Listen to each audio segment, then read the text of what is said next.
The drought had lasted so long that people no longer talked about it as weather.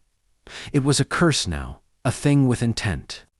The sky above San Alonso stayed hard and blue, unblinking, while the land cracked open like it was tired of holding itself together. Wells coughed dust. Cattle ribs showed through hide. Hope came in smaller and smaller portions. That was when Tyrone arrived. He rode into town on a chestnut horse that looked better fed than most men.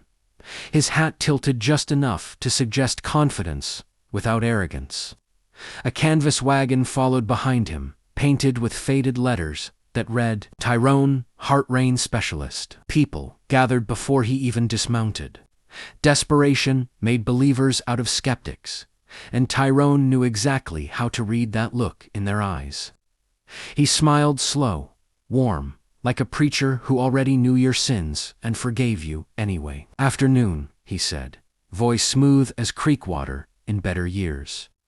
"Heard you folks been missing the rain?" A few bitter laughs answered him. Tyrone jumped down and tapped the side of his wagon.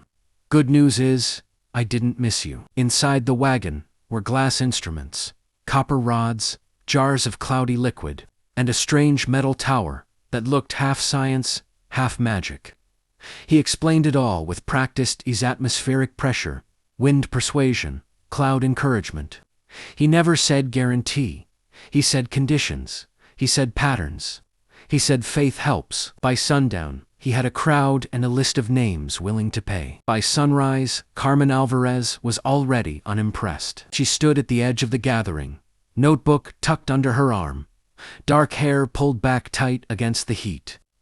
Carmen wasn't from San Alonso originally, but the drought had turned her research assignment into something more permanent. She studied weather systems, soil responses, long-term climate shifts. She believed in data, not miracles sold out of wagons. One look at Tyrone's setup told her everything. Copper rods placed wrong. Barometers calibrated for show. Chemical jars full of nothing useful. She'd seen variations of this trick before: men selling rain, men selling cures, men selling certainty to people who couldn't afford doubt. She watched him work the crowd, watched how he listened more than he spoke, how he adjusted his tone to each question. Tyrone wasn't stupid. That almost made it worse. When he finally noticed her, it wasn't because she asked a question. It was because she didn't clap. "You there?" he said, smiling like an invitation. "You don't look convinced. If you want to hear the full story, click the title below."